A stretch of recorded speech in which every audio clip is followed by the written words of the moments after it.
The bollocks. Do you really want to go toe to toe with me on that? You've completely, like, what are we doing here? Anyway. It's all down to timing, isn't it?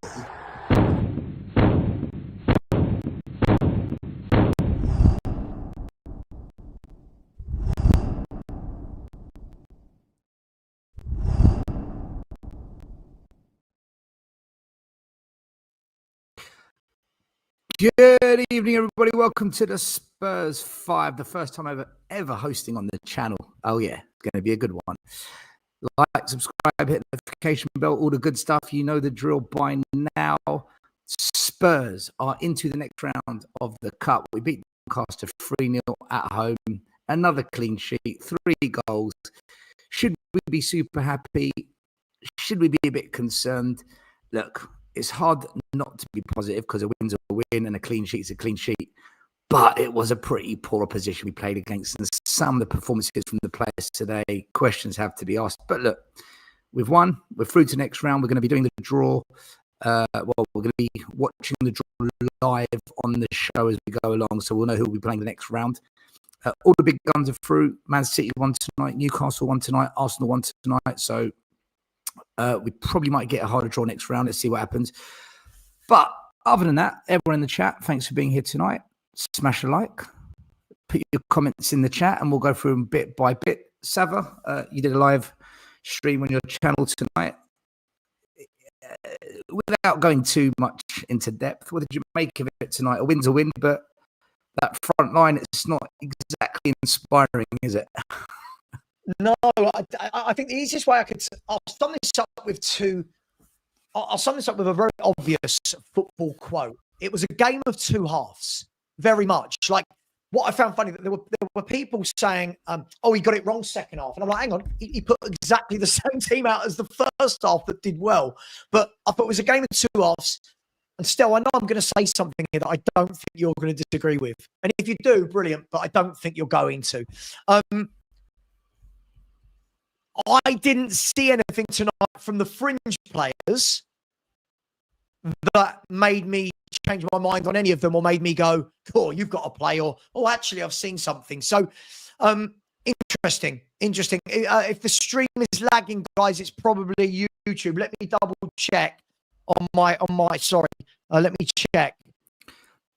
People saying the sound quality is not good. Is it me? Is it Sava? Is it in general? Could you let us know? Maybe we can try to sit here back it.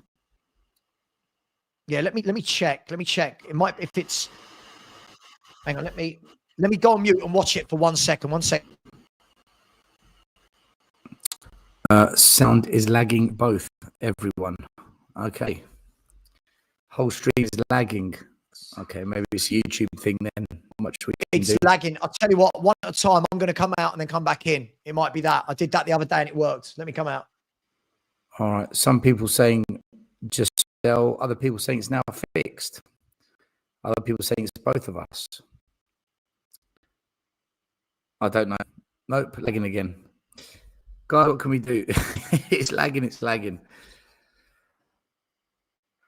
All right, well, Sava's jumped off. He's going to jump back in. Let's see if it's. Let's see if that fixes it. Shall I jump out and jump back in as well? Yeah, why not? I'll hold the fort. I'll hold the fort. Yeah, I don't know. Sometimes YouTube does this, people. Sometimes it does. Maybe this is somebody trying to rig our show so that we can't bring you the. By the way, while Stell's gone, is mine doing it? Am I lagging right now? Because if that is, it will be a YouTube. It will be a YouTube problem then. It will be a YouTube problem. Just me lagging, right? Okay. Give it a few minutes. Okay. At the moment, I don't know if there's really a lot we can do. I don't know if there's really a lot that we can do here. Apparently, YouTube bottling it. Someone said you're awful, Sava. I hope that means my sound. Yeah, apparently it's the sound. Let me watch us again. Hang on 1 sec.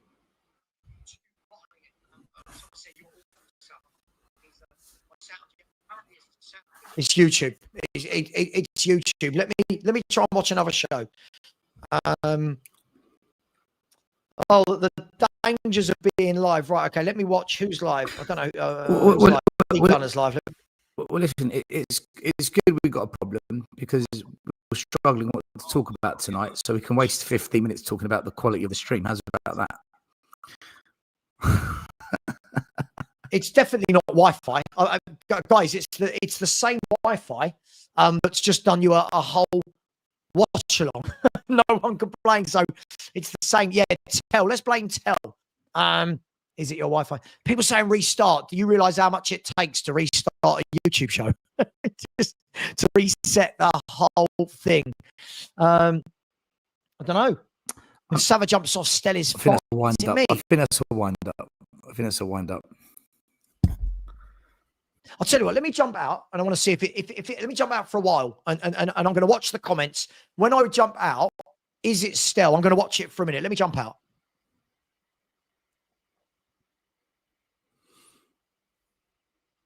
Well, that's 6 minutes of viewing time we've managed to create for you tonight. This high quality content creation. It's good now. It's better now. It's good now. It looks like you've been attacked. Talk to us still. Sava sounds good now. Sava was good just then. Guys, do you know what? Your comments are so mixed, it's impossible. Okay, people are saying it's fine now, but it can't be. All right, Sava, if you can hear this, people are saying it's all fine now. So come back in and see what happens. If you come back in and it's not fine, then I'm watching backstage and it's lagging. Maybe restart your computer, Sava. I don't know. Listen, we'll crack on. If Sava joins us, he joins us. If anyone else jumps on, jumps on. I know Lubo's on the way back from the game, so he said he was going to jump on. All right, Sava's back. Oops. If it is me, I will. If it is me, I'll restart my computer. Am I lagging? I don't know. I don't understand. I just did a whole watch. Someone's saying Expressions stream was playing up too. I think it could be YouTube. It could be some of YouTube, right? It lagged when I joined. So let me jump out and restart my computer. You'll be all right on your own for a few minutes. Yeah. Go. Trust you. Yeah. That's it. I trust you. Listen to this one. All right, well, let's get into it, people. So tonight's game against Doncaster. If you don't know, we won 3-0. João Paulinho, our defensive mid, opening the scoring, and then a few minutes later, an own goal deflection from, well, it was a cross, and it ended up coming off Jay McGrath into the back of the net. And then in the dying minutes of extra time, injury time, should I say, in the second half, Brennan Johnson, 1-on-1 with the keeper, went through, and Johnson again, ole, makes it 3-0. So a convincing win for Spurs. Pretty easy, clean sheet as well. I think Doncaster probably deserved a goal or two tonight, but the score's the score. Starting lineup, we had Kinski in goal, giving Vicario a rest. We had Pedro Porro and Spence, so the normal starting centre backs. João Paulinho and Danzo, the back two. Interesting choice to play Paulinho in the back two with Danzo. Midfield three of Simmons, Bentancur, and Archie Gray. So it was a big chance for Archie Gray to show us what he's about and get some minutes. And then a front three of Odebert, Tell, and Johnson, who really, guys, you'd expect against a team like Doncaster to be cutting them open, playing through balls, hitting the target, scoring goals, creating chances, beating the man. And quite frankly, it's not really what we saw too much tonight. The bench, Austin in goal, Destiny Dogi is the left back, Mickey van der Ven is a centre back, Byfield, academy player on the bench, Bergvall, Barnett, who has been impressing in the academy, so great to see him on the bench, Thompson, another academy player, Richarlison, our substitute striker, and Dane Scarlett, who has featured in the past. The stats for the game, we had 55% possession, so we dominated, but not massively. Shots, we had 18 to their 10. We had 5 on target, only had 2. Passes, we were ahead of them by about 80 odd passes. We had 3 clear-cut chances. They had 1. So it wasn't complete dominance, but we did have a better set of stats, as you'd expect, being a bigger club and in the top division of English football, and currently is it second or third in the league. So I kind of expect us to have better stats. For me, a win's a win. We've rested a lot of players, but I was personally disappointed to see that a lot of fringe players that were given a chance tonight failed to impress. And players who a lot of people have said to me, be patient, give it time. They're only 19, they're only 20. And I'm talking about Matthias Tell. He was abysmal tonight. I thought Matthias Tell was absolutely woeful. And I remember on the Spurs 5 a couple of weeks ago, someone in the chat was having a pop at me saying, Stell, you hate Tell, you hate Tell. Have you seen the world-class goal he scored for France's under-21s? Well, tonight he was playing Doncaster. Where was it? Doncaster. I think Xavi Simons was a bit frustrated tonight because he hasn't got the quality around him or the players making the runs to feed in. If you look at the final goal that we scored, Bergvall played a wonderful ball into Brennan Johnson. He went one-on-one with the goalie and finished. That's what Xavi Simons is about, but we just didn't have the players making those runs or connecting well with the ball when the ball was crossed into the box. So, I don't know, Sava. For me, I'm happy with through. A win's a win, a clean sheet's a clean sheet. That's all that history is going to care about. But I just don't see the promise from a lot of these players going into what's going to be a very difficult season for us in 4 competitions. And if we're depending on them when we play harder teams and when there's injuries, I think we're in trouble unless we see massive improvement. Yeah, look, as I said to you, hopefully it's better now. I've just been watching you on my phone and it's better. I've restarted, so hopefully we're all good now. Look, I think you summed it up. A win's a win, 3-0 win. We shouldn't really be complaining. I'm not complaining. I just feel like you're 100% right. If we go into bigger games with that front three, we're toast. If you go into games with Johnson, Tell, and Odegaard as your front three, you're toast. And as I said, the drop off from. What did I say to you guys in the chat? How much does it make you appreciate how bloody good Mohamed Kudus is? Yeah. Right? When you watch Kudus play, his control, his strength, his tracking back, because Johnson didn't track back, you realise what a top player you've got. And we've got to get that on the left-hand side. And I still think, I've said it all along, I still think we need a top striker. I've said this. We need a top striker. We need a top left winger.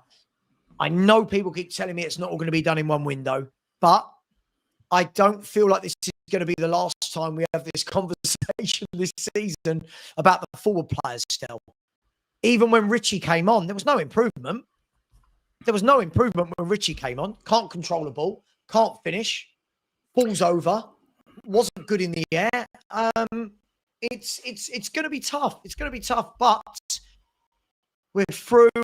And would it be too much of a stretch to say a professional job today, or is the poor second half overtake that? I think Doncaster missed the half chances they created. And Sava, we played Doncaster. I know. We didn't play a championship side. We played Doncaster, and we were at home. I'm just that second half. I was watching it, thinking it's a win, but it's a crappy win. It's a crappy effort. It's nothing for me to write home about. But at the same time, I can't be a hypocrite and moan about it, because I've always said I don't give a shit about the football as long as we win, and we won. So, I have to take this and accept it, because that's something I've always banged on about. I don't care about the quality of football. My concern is that the lack of ability from some of these players. They're all going to get found out. They're going to get found out as the season goes on, and we're going to pay the price in results. I'm going to double down on this. Matthias Tell is awful. He shouldn't be at this football club. It's shocking. He came on loan and he was poor for 4 months. really poor. And now we've signed him long term. And I'm thinking, why? You know, Odebert, he's proven nothing. And he's still proving nothing. Johnson, again, we saw today, guys, unless he scores a goal, which he did, he does fuck all else.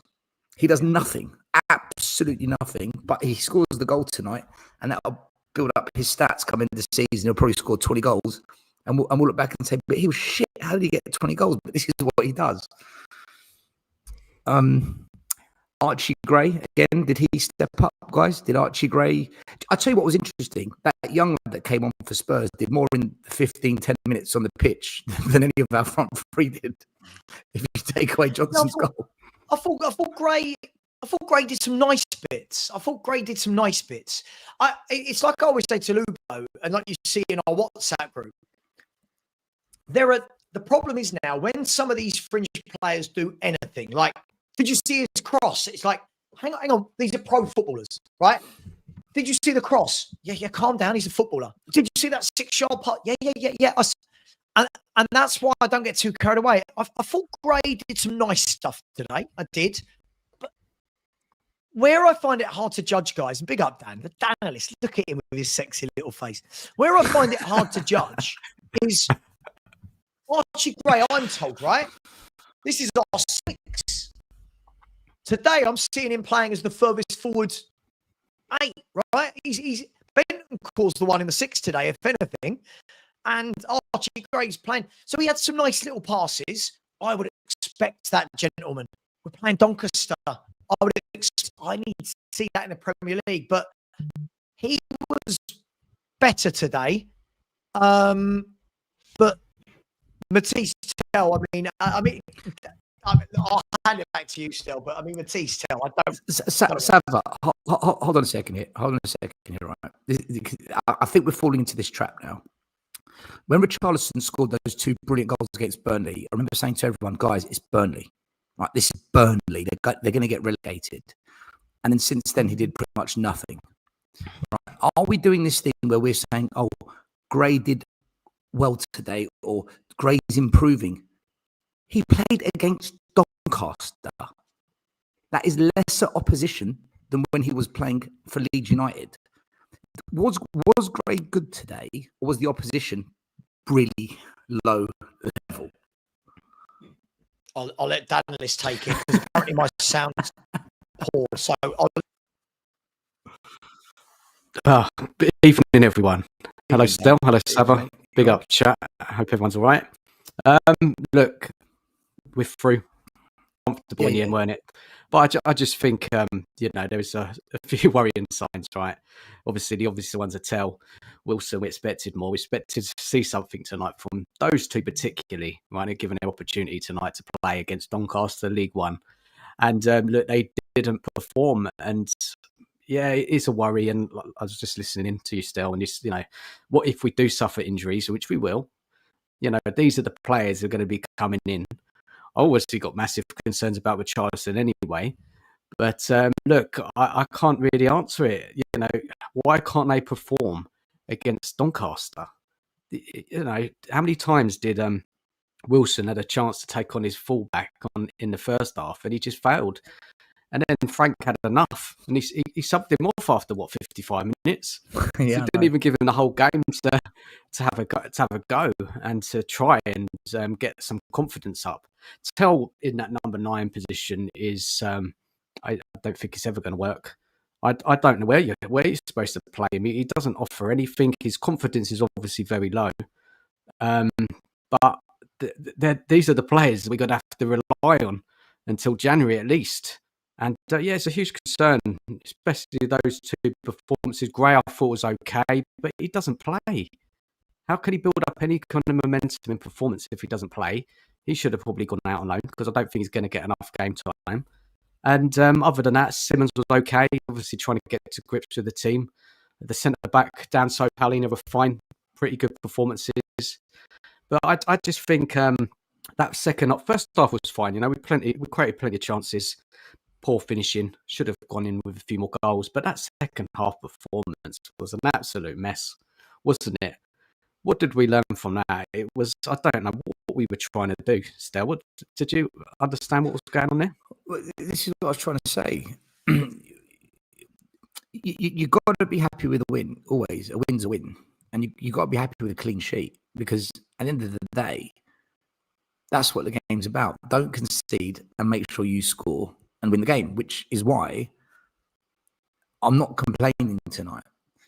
But there's a bigger picture at play, and that is the Champions League, the Premier League, progressing in the Carabao Cup, progressing the FA Cup, and looking at the way some of these players performed against a very low-level team, it is a bit concerning. Look, I'll put one positive on some of the players I saw tonight that are fringe players. I thought Kinski did really well tonight. I thought the keeper was solid. I thought he made 2 very good saves during the game, pretty confident in the air with the ball. I thought out of all the players that don't play often, he was the standout player for me. I thought Kinski was really good. But from the other fringe players, I'm struggling, I really am. Archie did well tonight against Doncaster. I mean, did he? It was okay. It wasn't it. It was okay. It wasn't anything amazing. But again, I don't know what we were trying to do tonight, really. I think this player just went out there and played. I don't think there was much of a game plan, really. Frank probably thought the quality should see him through, and it did. We won in the end comfortably. Yes, I don't really know what else to say about this game. It was just, a chance for players who don't normally play to see what they can offer. And unfortunately, they just didn't do enough at all today. See, there's 2 sides to the coin. Big up, Lubo. You've got You've got one side of the coin where people will say a win's a win. That's the main thing. We got the win, and they're right. Then you've got the flip side of the coin where you say, "Oh, these players are lacking in confidence." Well, if you can't build up your confidence against Doncaster, which game are you going to build your confidence up against? Who do you have to play to build the confidence? So, listen, guys, we're going to stop the chat very quickly because the draw's begun. Newcastle away is the next game for Tottenham Hotspur. We're drawn against Newcastle away. What a draw. A massive, massive draw that is. Arsenal have got Brighton. Lubo, can you stop that pinging? Because you're making us all go deaf, if you don't mind.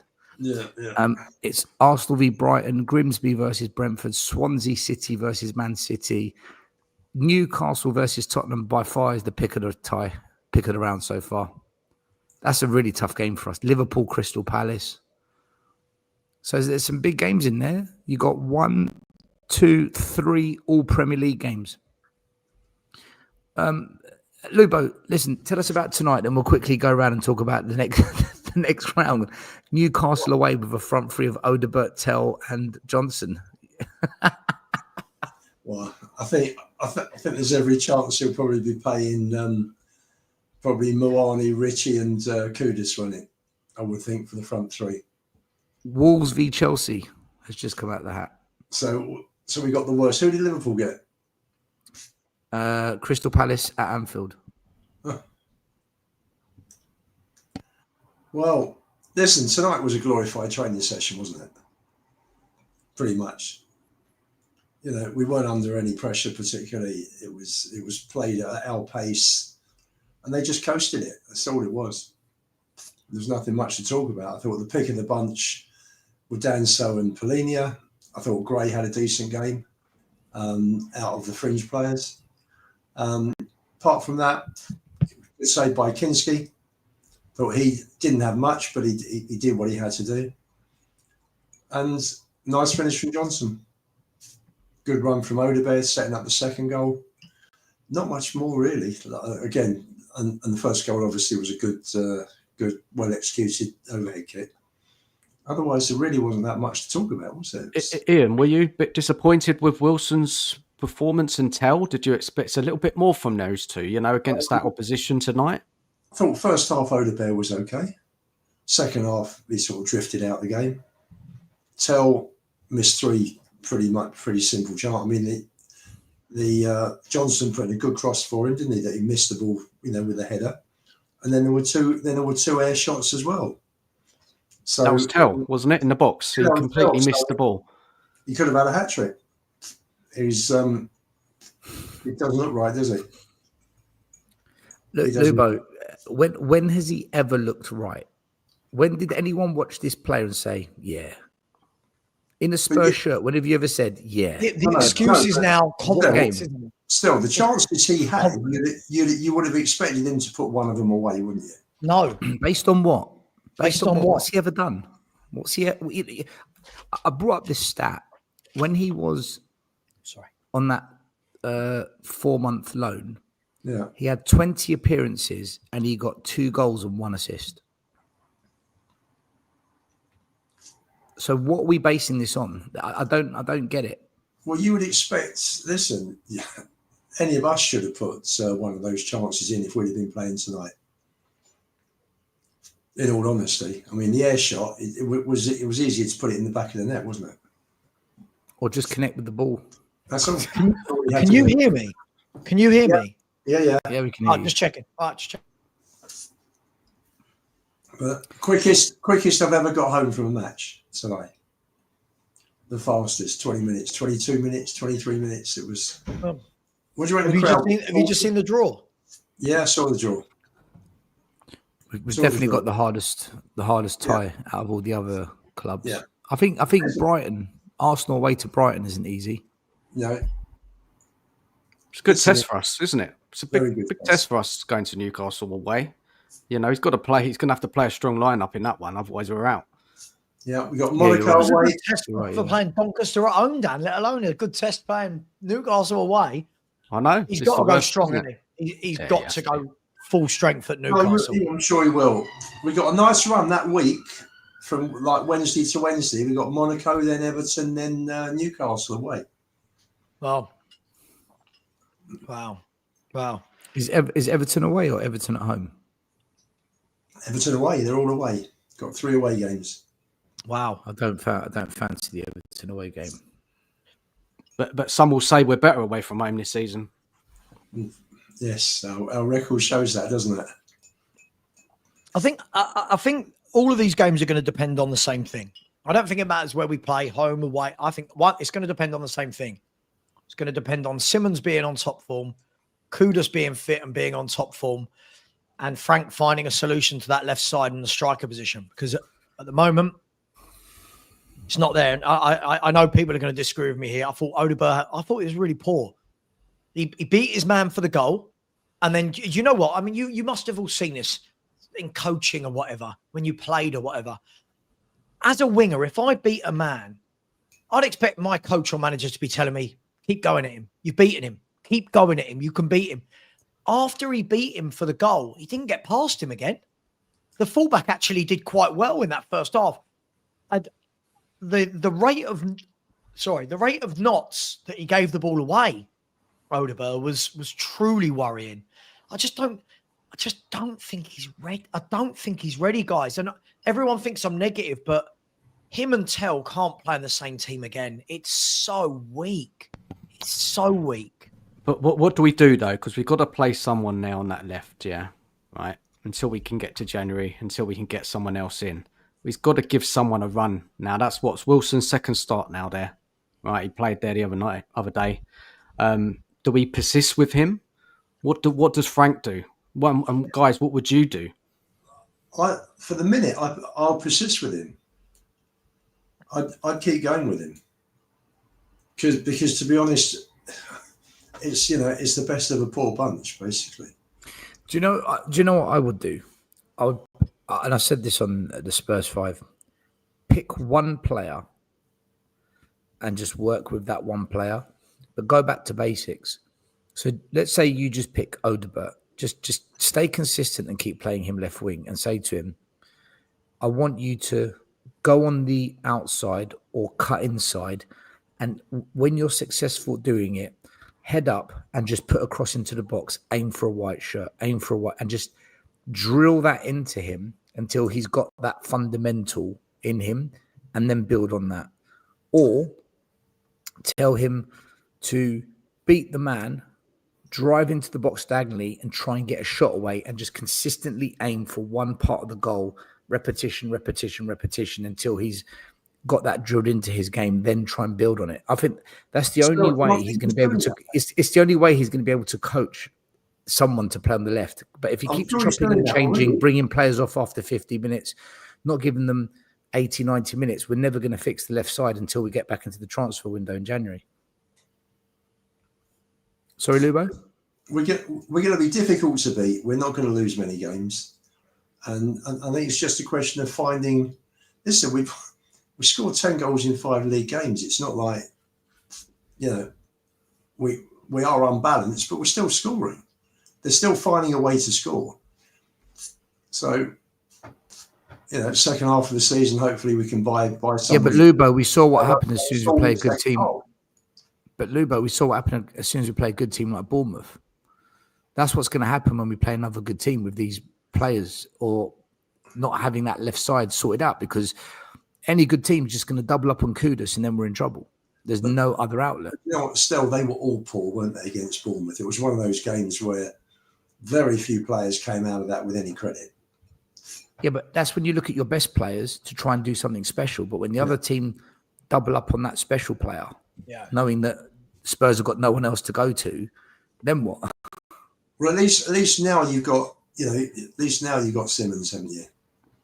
So it's not just everything on Kudus. At least you've got Simmons now. And as long as he plays him in the 10, as long as he plays Simmons in the 10, if he plays him on the left, then it's pointless. No, I can't see him doing that. I think, listen, Frank's no idiot. He would have seen what happened on Saturday, and I think he'll stay with it. And the fact, he got trodden on, didn't he, tonight? And I think he limped off a bit. But that's what he said after we lost to Bournemouth. He pulled him straight off, didn't he? As soon as he saw him struggling a bit, he pulled him straight off. First thing my son said was he'll be starting on. He pulled Odebear off and he pulled Simmons off, and to me it looked as though those two will start on. Those two will start Saturday up front. I would persist with him. Yeah, Wilson. You have to. Got to give him a run of games, and you have to hope he improves. He has to improve. Otherwise, what are we going to do? You can't play Richie there because Solanke and Moani aren't fit. So Richie is absolutely atrocious again. He's not a footballer. I'm convinced he's not a footballer. When's Solanke back? Isn't he back at the weekend? When I had this debate with Lubo a few weeks back, this is why I had the debate with him. Every game is going to be like this because Spurs did not do what they needed to in the window. Every game is going to be like this. In one way or another, we're going to be querying who's up front, who's on the left. And Stell's right. We've got tougher tests to come. We've got much tougher tests to come. And if I can't see Odebear run a fullback from League One ragged, he should have run him ragged today. The amount of times he had the ball and you're thinking run at him, and he just didn't quite. I don't know. He just didn't quite have it. He's not good enough, Sava. He's not good enough. It's that simple. He's not a good enough player. This is why I think Frank just needs to go back to basics with him and just put 2 or 3 expectations on his performance. Can you get 5 crosses in a game to a Spurs shirt? Can you beat the man 3 times in the game? Almost coach him like he's an under-16s player. Just go right back to challenges and basics, because that's the level we're at. By the way, I've just seen a super chat I missed. Sorry. A user, this was early on. He said, Levy pulled the premium connection. Step up. This is when me and Sav were having some technical issues with the with the show. Cheers for that, A user. Would you guys be against a tactical formation change until we sort out this problem with the left side? You play 3-5-2 and you play either Spence or Udogie down that left, don't you? So how do you then fit in Simmons and Kudus? Well, Simmons this is the problem. If you do that, Simmons is one of your 3. Normally I'd agree, but the problem is Kudus has been so good on the right that do we lose all of that right-sided ability if we're now not putting Kudus there? What if we did of 4-5-1.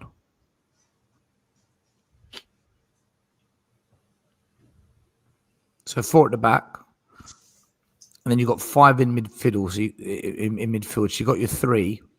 Then you've got 2 wide players, one being Kudus, the other wide player being, for example, if you play Jed Spence at right back, play Porro in front of him further up. On the other side. Yeah, and then do that instead. It's play just Gogi as left back and push Spence a bit higher up. Top, it's you're having to come from deep the whole time. And you got 5 across the middle. There isn't that much. There's no space for Simmons to work in. Guys, can we all agree that this forward line is not functioning right yet? Okay, we can all see this, yeah, right. It's gonna take time. We've got to be a bit patient. But I don't know. Frank's got to come up with some solutions, because I think we're really struggling to create clear-cut chances. I think we really are. Patience, Dan. Dan, when you say patience, I hear this a lot. Isn't the word we've got to have ability rather than we've got to have patience? Like, as much as people keep telling me patience, Frank's not a miracle worker. Do you know what I mean? He's not. He can't just suddenly make a lot of average players very, very good. And last year when we were going forward, you had Kulusevski and Son and Maddison. Right? This year, the front 3 without Kudus is Tell, Odegaard, and Johnson or Richard. The drop-off is huge. That drop-off is massive. And whilst I don't really rate Odegaard, I do agree with Stell on this. I don't like agreeing with Stell. It happens very little, but I agree with him. I do think at the moment, I think you've got to keep Kudus right. I think you've got to keep Simmons middle. And I think you've got to stick with Odegaard on the left. I don't think he's that great, but what I don't want to do is weaken the 10 and weaken the right wing to change the formation around. But something's got to be worked out there, right? But because the 4-3-3, is that working well, though? The 4-3-3, aren't we best off playing like a 4-2-3-1? Well, that's what we will play, right? That's what we will play when Xavi Simmons and Kudus are both in the 11. Simmons will be the 10, Kudus will be the right, and it's who's going to be on the left, right? Yeah, I don't know. It's 4-2-3-1. It's just so far, if you look at it, right, what we have not started a single game yet with Kudus right and Simmons 10, have we? No. We saw about 20 minutes, 25 minutes at the end of the Brighton game. Yeah. And they linked up well. But I think this will look different once we see that. It's the 10. Sorry, no, it's not. It's the 9 and the 11 are the problems. That I don't rate any of our strikers and I don't rate any of our left wingers. That's the big issue. We do have Colin Moani still at the club. Sure. If we could integrate him into that forward line. Listen, let's bring in Sean. Sean, I had you on mute because there was some wind coming from the outside of your vehicle. Let's unmute Sean if we can. How you doing, guys? You all right? Evening, Sean. Evening, Sean. Yeah. How you feeling now? We're good. I'm all right. Lubo, did you get a bloody helicopter home, or what's going on, mate? I'm still coming out of Tottenham. How the hell are you home already? Where do you live? Well, we were in the car on a way for 10 to 10. The game finished, at 22? And I was home just after 10 past 10. Madness, mate. I've got to get myself one of those apartments in the phase 3 development, so I can be here straight after. In the hotel, yeah? So you can next door after the match. Yeah, that's what I need. Lubo gets exclusive access out of the stadium as a corporate box holder. That's what it is. Yeah. That's one thing I've never had, believe me. Do you know, I've never watched a match from a box at Spurs, ever. In all the years. I've seen matches I don't believe boxes in Newcastle, Forest, Ipswich, corporate Chelsea, but never been in a box at Spurs. I'm currently in the car, and the coach in front of me is Doncaster fans on their way back up north. So they were quite good tonight, Doncaster, weren't they? What do you think? Well, let's ask you the questions. What did you think of tonight's game? What did you think of our front three? What did you make of players like Tell and Odebert? And does it matter because at the end of the day we won? And what do you think about our draw against Newcastle away in the next round? Loads of questions for you to answer. We got Newcastle away. Yeah. Wow. Yeah, I'll start with that one then. That's a jeez, that's a horrendous draw.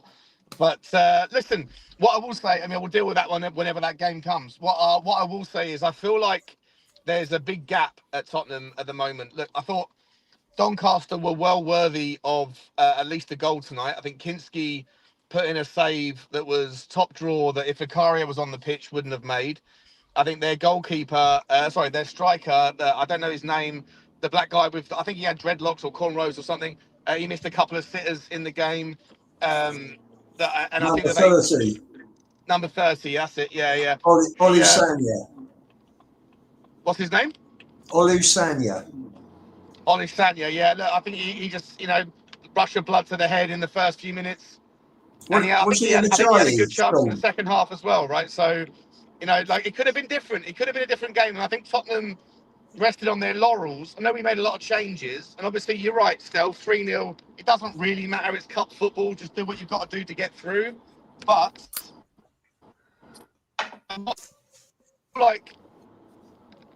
we've got this problem, I think, at Tottenham, which is when we want to sit there and do defensive football, we can do it very well at the expense of creativity. And when we want to be creative and try to throw a little bit more caution to the wind, we end up having weaknesses and vulnerabilities at the back. And this evening, I just felt like at times we weren't really clicking up front. Yeah, we got a couple of early goals and it felt comfortable, but we weren't really clicking, but we were throwing a little bit more caution to the wind. And then when we did let go of the ball in transition, I didn't feel comfortable. Like if we were playing against a better team, if the solution to the lack of creativity that we've seen for the first 4 or 5 games is what we're trying to show now, I think it comes with a consequence.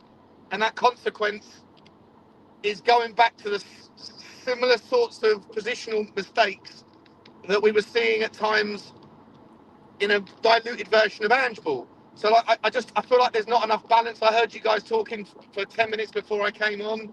I agree with you all. The balance isn't there. We all agree that the left side's a problem. Matisse Tell missed 3 chances tonight. 2 of them, I think, were air balls. I can't really defend that. So even though I don't want to go hard on the guy because I don't see what benefit it serves. But yeah, he missed a couple of obvious chances, and I think his confidence is rock bottom. Odebert wasn't good enough. Should have been taking on that right back a lot more than he did. Gave the ball away a few too many times. I think the highlights of the evening, if I'm going to be honest, I thought Archie Gray was pretty good. Lubo. Yeah, I thought he did well. Yeah, I thought he was pretty good. I thought, and he came forward quite a lot. I mean, I don't know how Brennan Johnson does it. I don't know what you're supposed to do with Brennan Johnson because when he plays, he's going to score a goal, but he does absolutely nothing else. So it's a real dilemma. I'd almost rather it that he didn't score quite as often as he does because it would be easier to, the solution would be clear. You sell him, you get rid of him. But the fact of the matter is that his output is insane. And but yeah, like I say, for me, when I say out of balance, I don't just mean down the left. I think that when we sit in and are tight at the ball forward, we somehow become a little bit too open at the back. And so it's not just about left versus right. To me, it's about front versus bottom, if that makes sense. Can I pick up on something you just said there? Because I asked Dan this question earlier. We quite often on this channel say this player's lacking confidence or that player doesn't have confidence at the moment. If you can't grow in confidence playing against Doncaster, which games are we waiting for some of our players to grow in confidence? Because surely these are the games where you want to see players grab some confidence. This is something I'm struggling with. Listen, I agree with you, Stel. I I was desperate for him to score a goal tonight. And the same with Xavi, if I'm honest. I thought Xavi in the last couple of games, you know, he does a lot of work in the input. I'm a big fan of him. I know he's going to be a great player for us, but when he's had chances from the edge of the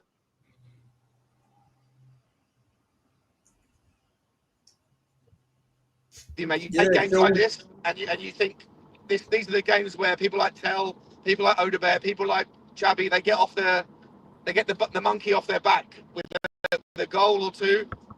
And it didn't happen. And like Matisse Tell, it wasn't like he didn't have the chances. He did have chances, so can't really defend it.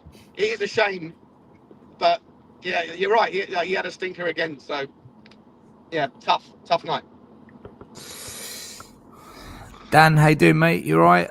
How's your little break going? Just got kicked. Well, basically just left the bedroom because I was trying to watch this on my iPad and the TV was louder than my bloody AirPods. So I said, "Don't stuff it. I'll just come near and go on here." It's the wife on the TV again. She's kidnapped the TV in the bedroom. Evening, Dan. You're all right. Yeah, you. Yeah, interesting game, wasn't it? Oh, God. You had to be a fan to watch that, didn't you, really? Do you know what? It's weird, right? It doesn't feel like a win, but it doesn't feel like a loss. It kind of feels like meh. What Lubo said. It was a training game. It was a glorified training match. There was nothing competitive about it at all.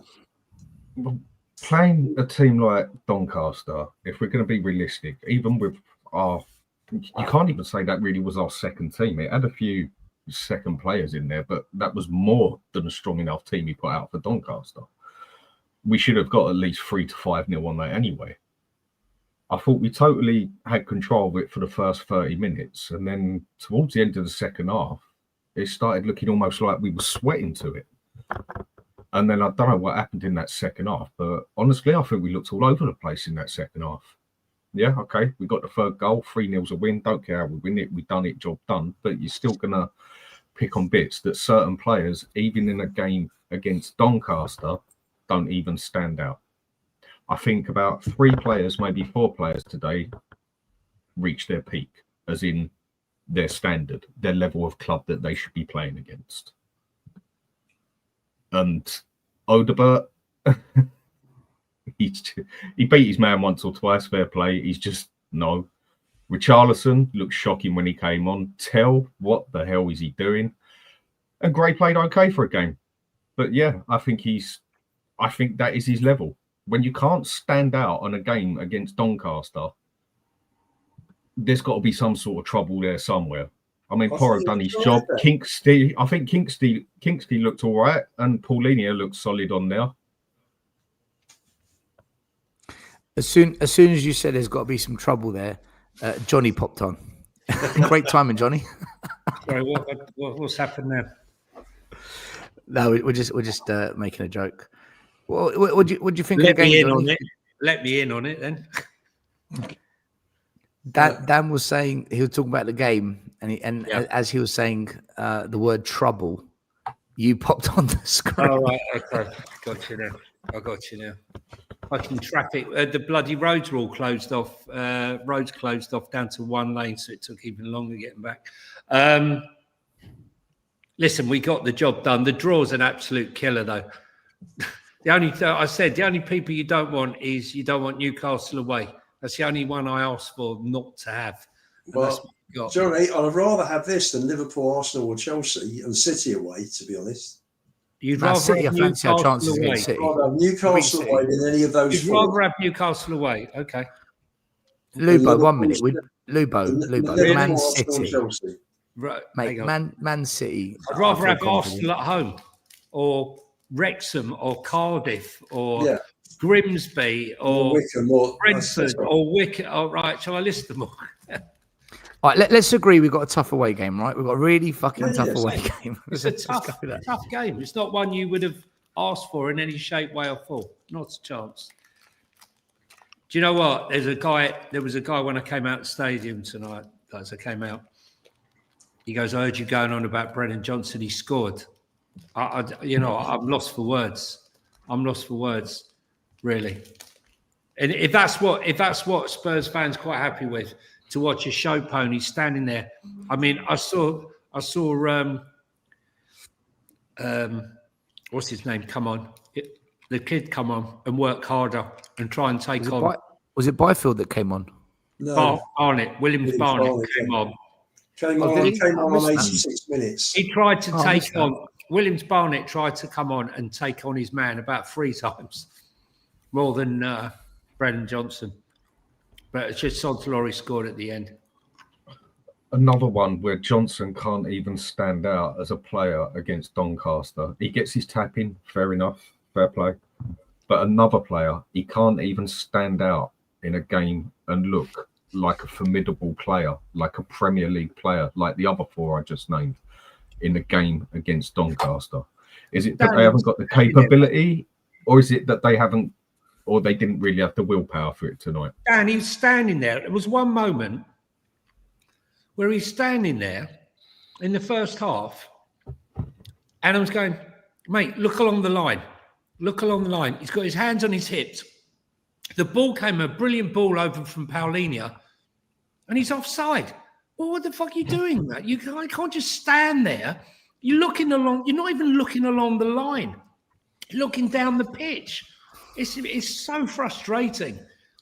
So frustrating. The game's about 90 minutes of football. You know? He's an enigma. I've said this the whole time. He's an enigma, Brennan Johnson. Because I'm just going to say, I just prayed that come January, that Ange Postecoglou says, I really like him. It's difficult because he grabs a goal, like we just said, he grabs a goal, and that's the headline. It's, you can't leave Richie out. Look what Brennan out. Look what he does. Look what for the rest of that. But for the rest of that game, I mean, how much he left Porro exposed at right back was criminal. And this is the thing that I think it depends what you want to look at as a player, right? I think it depends what you want to look at. As a football fan, if you purely want to look and go, Brennan Johnson scored a goal, brilliant, yeah. But if you want to watch for 90 minutes, I bet you if you ask Pedro Porro, he fucks off with him. The amount of times you can watch it, right, in the game I'm watching, he's just jogging. He's jogging like this. Porro's got 2 men on him. Johnson's just jogging. And is that goal enough to overshadow that? Well, it is against this lot, right? It is when you're 2-0 up and you score a meaningless goal at the end. It is. But for me, I just don't know where you play him. For me, I think he's an impact sub. I do. And I think that's why he's not been playing for the last few weeks. He's an impact sub that even in a game like today, you're thinking to yourself, beat your man again. Show us. Beat your man every time. I think I've seen him go down the right in the second half once, which was good. But there's nothing there where I think your link-up's good, your passing's good, you're strong, you've got good cross. It's just a bit powder puff, guys, is what I would say from Brennan Johnson. Do you know what I'll do with Johnson? Honestly, do I do with Johnson? I'd stop this stupid Mateus Tell experiment, because that's what it is. It's an experiment gone wrong. I'd stop this obsession with Richie always playing because he's just not good enough. I would just give a run of 5 games and give the number 9 to Johnson. I'd make him our striker for 5 games in a row. Honestly, it can't be worse than what I'm seeing. That is the worst idea. Honestly, I don't think that's the worst idea. The one thing he can do is get in the right position and he can tap it in the back of the net. Okay, tonight weren't attacking, but 95% of his goals are. So take it as a figure of speech. I don't think that would be the worst idea because Richarlison, he's just a horrendous player. And yes, he scores a world-class goal once in a blue moon. He's a horrendous player. Tell just what has he offered Spurs since he's been there? He's looked poorer than our poor players. And, you know, I don't think that's the worst idea still. I really don't. Why we haven't got Solanke there, not that he's much better than Richarlison, or Mane's not fit or whatever. Why not give it a go? Listen, the only thing Tell does, right? The only thing... Hang on, sorry, still. When we're saying why not give it a go, I think again, this is where everyone just assumes that the striker just scores goals. If you play Brennan Johnson up top, yeah, the ball is never ever going to stick. ever going to stick. The centre backs will win every single tussle. He never won he never won an aerial duel. It was. Listen Johnny, to this. hang on, John. Hang on. But this is my point. But it doesn't stick now, Sava. No, but hang on. At least sometimes you got. Okay, listen, at least sometimes you got someone bustling in there. Listen, you know what I think about Richie. You know what I think about Richie and Solanke. But the ball's going to go forward, and Brennan Johnson's going to be out-muscled, out-jumped, out-strengthed. He's got none of the proper movement that you'll need from a striker that will need to run the channels. There's a very big difference between ghosting into the box and scoring a tap-in and being a centre forward that holds the ball up, runs the channels, brings other people into the game. Mm-hmm. You play Brennan Johnson up top, you're going to see we're going to look worse than ever. I'm telling you. Are you telling me he's going to look? Are you telling me he's going to look worse than Tell? Seriously, can he be worse than Tell? Yeah, but Tell's not our striker. Tell was put as our striker. So if we're going to put him there at times, instead of putting him there at times, just put bloody Johnson and give him the game ball there instead of giving the game ball to Tell. We're playing Doncaster, give him a go. But I don't want to get to games like Brighton and go on, Brennan Johnson, you play up against Lewis Duncan Van Hayden. He ain't playing those games. He won't get anywhere near the football. But I'm telling you, anywhere near the ball. He won't get anywhere near it. Guys, 1 minute. Listen, 1 second. I was just going to say one thing I know for sure, that he will look still at the data, Thomas Frank, and he won't be fucking impressed. I don't care. I don't care what we saw is what we saw, and he's not a mug. And there's a reason why he's starting tonight and he's not starting in these other games. But I'm reading some of the comments from what I put about Brennan Johnson tonight. I've got Johnson made great runs down the wing and would have had 2 assists if it was Tell was any good. You can't blame Johnson for that. He scored a goal. Hang on. Who else was there? Johnson was good. I'm no Johnson fan, but he played very well tonight, albeit against the League One title. I mean, this is what you're up against. You're up against fans who come up with stuff like that. They're entitled to their opinion, obviously. But I suppose watching it on television is different to being on one side of the pitch. And maybe I'm being unfair and clouded, but I suppose you get a better view on TV. Is my assessment that Brennan Johnson, apart from the goal, was extremely poor tonight? Unfair or not? He had two moments aside from the goal. Gray put him in down the right, and he chipped the ball over, and I don't know how Tell missed the header. Yeah, okay, we saw that one. Yeah. And then Johnson went on that run, didn't he, from the halfway line down, which is something that he should be doing more often because he's got the pace. And he actually showed it on that occasion. He put the ball. And do you think he played well tonight? No, I thought it was poor. Apart from those 3 instances, I thought it was poor. Yeah. Guys, hear me out a second, right? I'm not saying Johnson's a good player. Far from it. But the one thing he's got that keeps him at this club at the moment is the fact that he scores goals, okay? Now, for me, Richarlison, Sava said it earlier, he's not a footballer. I just don't get it. The guy, I just don't understand. Then you've got Matthias Tell, it's an experiment gone wrong. He's not good enough. That leaves us with who? Solanke, right? Solanke's injured. The reason I'm saying play Tell Johnson there isn't just because it can't be worse than what we've already got. This season, he scored against Burnley, he scored against City, and he scored tonight. 2 of those goals were when he got put through one-on-one and finished. So they weren't tap-ins. I'm just thinking, until we sort this striker situation out, he can actually get onto the end of through balls and finish.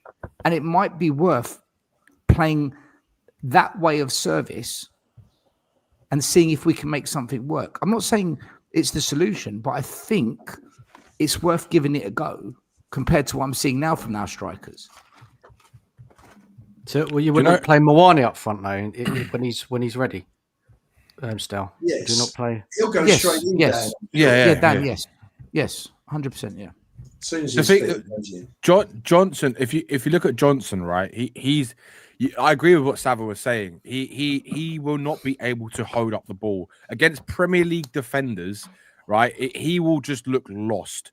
And yeah, he might get on the end of crosses, or he might be put through. But how many times has that happened in the Premier League? It's not often you get a chance, especially if teams are going to play a low block against you, right? Especially the way teams are probably going to do that against Spurs. And a lot of teams will do that against Spurs.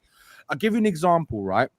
Do you guys remember the amount of times when Son is what he was one of the most lethal finishers in Europe, right? How many times when he played up top by himself, he looked lost in certain games. And the only reason sometimes against the teams that didn't play those low blocks, or we found a way around it, he would actually do something because of his ability. But a lot of times when someone's playing against those teams that are really tough defenders, big defenders, they're kind of aggressive. Son looked lost in those games up front, and that's why he couldn't do it. Danny, so imagine putting Johnson there; it's going to be even worse. But Danny, I think there's a difference, right? So I think there's a big when people say at least he scores goals. I think it's such a basic way of looking at football. He scores goals because he's not playing up front. When he scores goals, he's scoring goals because he's ghosting in. Every goal he scores. So today he was played through.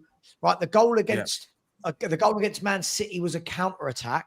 Right, he's played through. When you're asking someone to actually be the focal point and now be the guy in the box that's doing the striker stuff, we've never seen that from Johnson. Yeah. And when I watch him play up front for Wales, right, he is awful. And this is the difference. When people say at least he scores goals, it's a very basic way of looking at it. Do you know how Johnson would work up front? He could only work like, do you remember like how Soldado was when he was at Valencia, when he played in a 2, right? He was kind of that. He was kind of like that shadow striker, right? Pesky and Owen type of style. Yeah, or Berbatov and Keane, right? He needs that. That's what he did at Forest. That's what he did at Forest. Still, but I'm saying if we were to put what I was thinking, I said it to Chris, I was sitting next to today, and I was saying that if you play a 2 up top and Johnson as that like shadow striker, and you have a Richarlison or Solanke out front, you can play off each other. Then I think you'll see the best of Johnson. But I don't think you're going to get a lot of opportunities to play that type of formation unless he wants to try it because of the lack of wingers that we have at the moment at this club. Then you do more in the midfield and you play 2 up top, and that you could try that. That's a possibility. Like a 3-4-2-1 or a 3-4-1-2 or a 3-5-2, something like that. Yeah. I still think this team's got a 3-4-2-1 or a 3-4-1-2 written on it, where we can get the best out of the majority of players. You play Simmons, or well, it's hard because you want to put Simmons and Kudus in the team. So it's like it'll be hard. So you play 2 behind the striker, then what you have one is your attacking midfielder as such, as in Kudus, and he can drift out wide if he wants to because he covered the middle fine when he did do it. And then you put Simmons next to him as your playmaker, who can also drift out left as well, and have a striker up there. I think that's the better option. Take everything away from Kudus' game by doing that. Like, I feel like Kudus, for me, whatever people, I think he's been our best player this season. Oh yeah, 100%. He's our outlet, he's our strength, he's our pace, he's our trickery. Look at all of the corners he gets as well from the number of times he beats his man and they come and close him down. You bring him inside totally. Spurs don't have an outlet. Yeah. We don't. That means we don't have any outlet anywhere. How did he play? Where did he play against PSG? Just out of question. He played in the middle. We didn't have any of the ball against PSG. It was like a 2, wasn't it? It was like a 2 of Richarlison and Kudus up front. Tell me something. Do you think Xavi Simmons played well tonight? No. Bits and pieces. Yeah. Nice touches. Little bits. I actually thought but the thing is, you can't really compare it.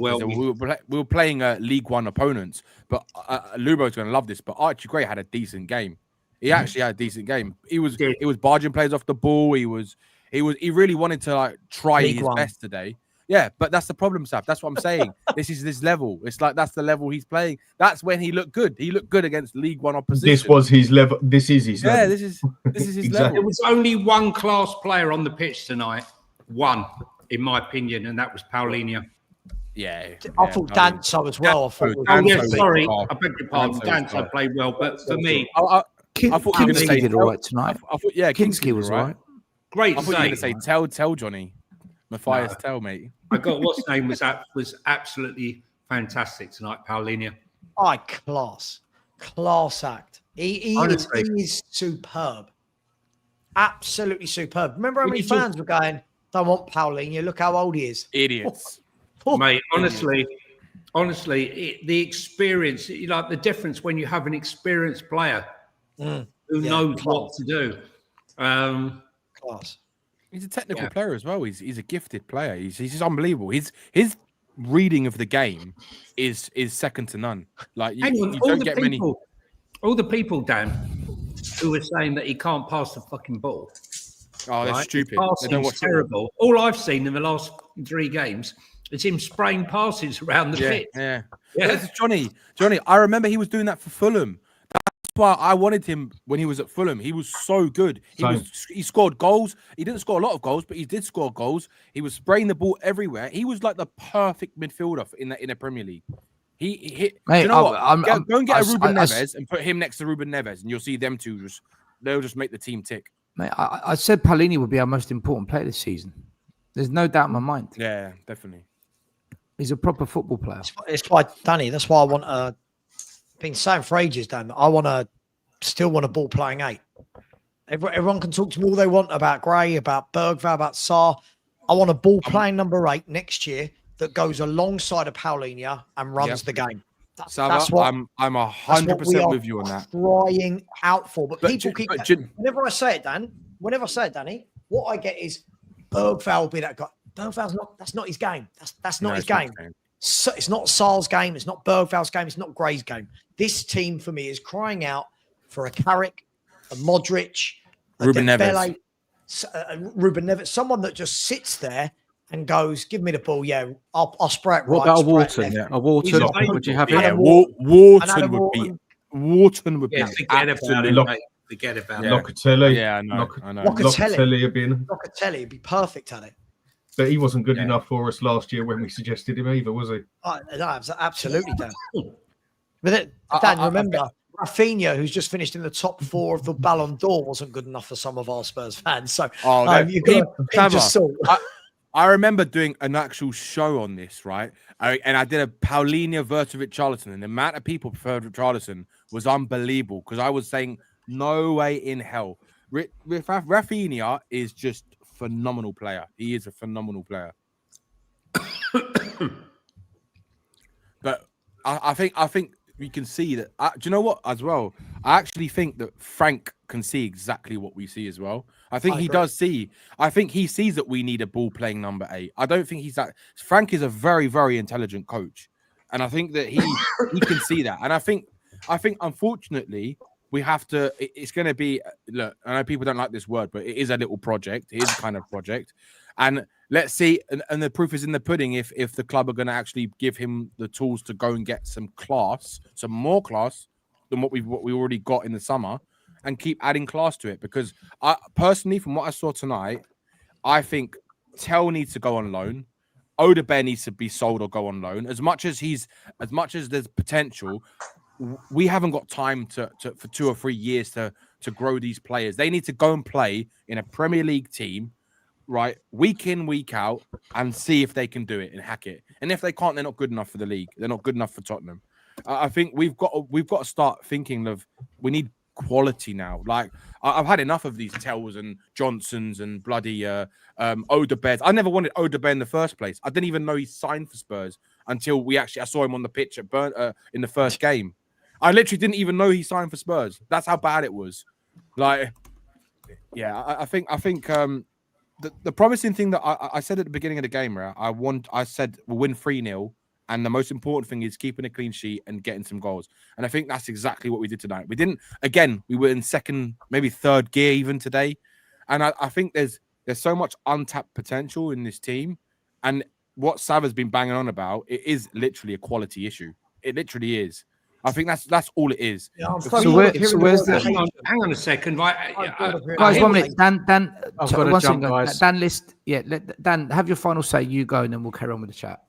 Yeah. Cheers, guys. Yeah, thanks for having me on, and catch you all soon. Enjoy the rest of the show. Take care, Dan. Make sure Check Bye-bye. out the See you, Spurs Dan. Dan I list was going to channel. say to you, Get over Danny, his channel. what I don't get, mate, is you say all that, and I'm a huge Thomas Frank fan, always have been. But I'm sorry, football's about opportunity, mate.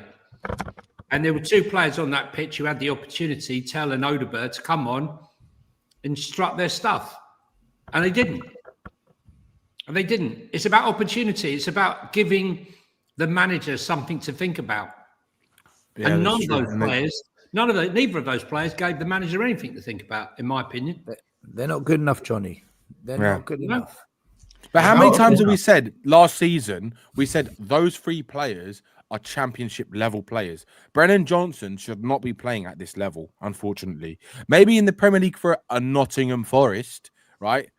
That's his level, unfortunately. It is. It really is. He's not. He might score goals, and I love the fact that he's very, very composed in front of goal. But the problem is, when you're not scoring, like today he scored, okay? Fair play to him. But when he's not, like today, I was screaming for him to come off the pitch because he offered nothing. It was like we were playing with 10 men again. This is it. I was saying to the guys next to me, I was like, was Johnson even playing? I didn't even realize he was playing. But that's He no needs a that's no counter-attacking different to team. normal, is it? He always does that. I mean, if you look at the players, like let's say our second team that don't usually play, what Odegaard, Tell, Johnson, Gray, Danso, Kinski. and Kingsley. Kingsley, good game, not much to do. Apart from that, the only one who you can say had a good game out of that was Danso. Archie Gray did not stand out. Okay, he might have looked okay tonight. It's against bloody Doncaster. He was playing his level. Johnson, again, got his goal, but apart from that, totally irrelevant to the game. Tell, I still think this is above his level. And Odegaard, again, just not. Richarlison just goes without saying. Bar Danso and Kingsley, not one of those players gave that manager any reason to give them a second look with a barge pole. But the thing is, the problem is we're going to have to play one of them because I can't stand using Xavi Simons on the left. It does my nutting. It really does. Like, I love this one. Douglas Luiz has done his hamstring, right? Has he? Hamstring issues, according to Ange, right?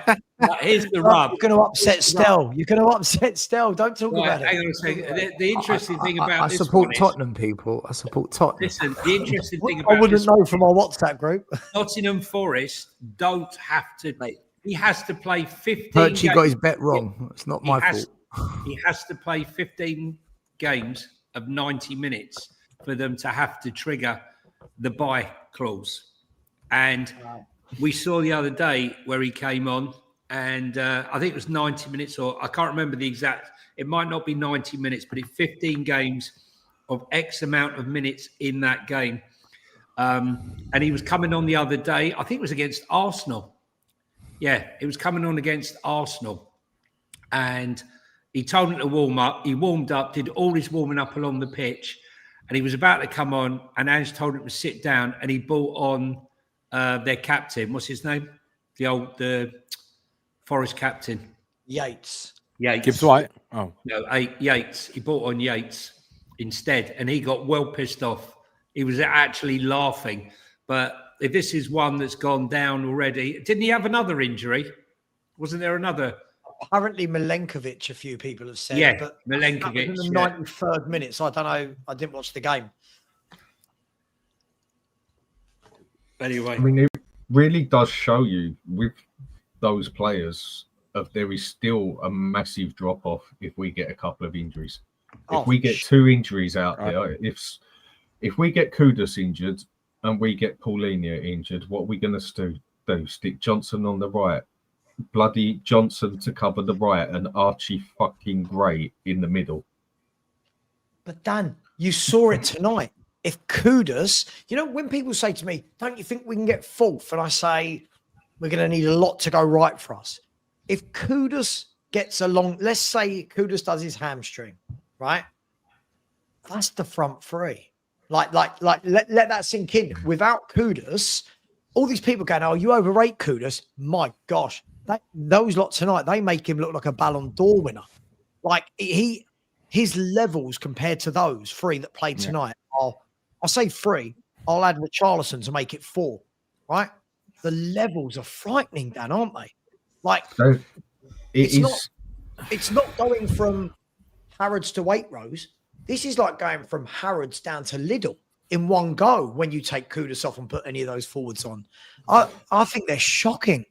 I don't think you know any of what? those players are Premier League standard. agree. 1 or 2 of them I agree. aren't even Championship standard.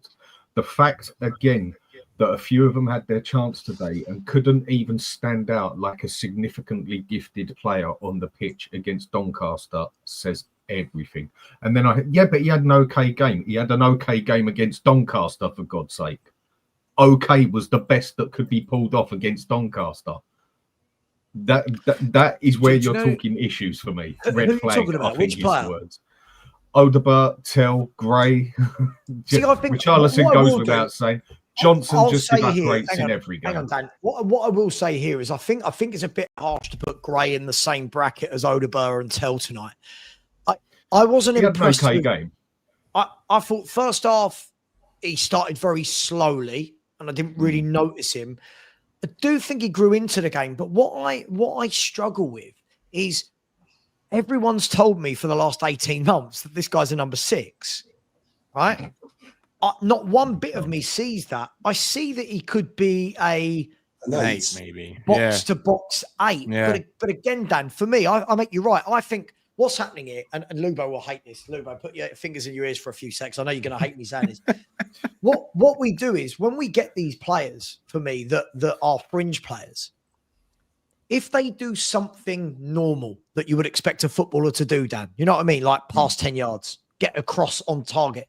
Everyone waxes lyrical. Now, I'm in a WhatsApp group with a guy called Ian, right? And every time Archie Gray completes a 10-yard pass, every time, oh, did you see his cross? Did you see his tackle? Yes, he's a footballer. He's a footballer. This is what he's meant to be doing.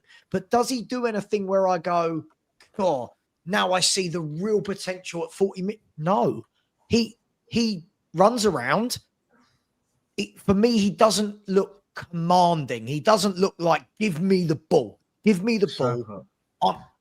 He's okay, but every time when he crossed it in tonight, Dan, right? Lubo in our chat, it's like, did you see that cross from Archie?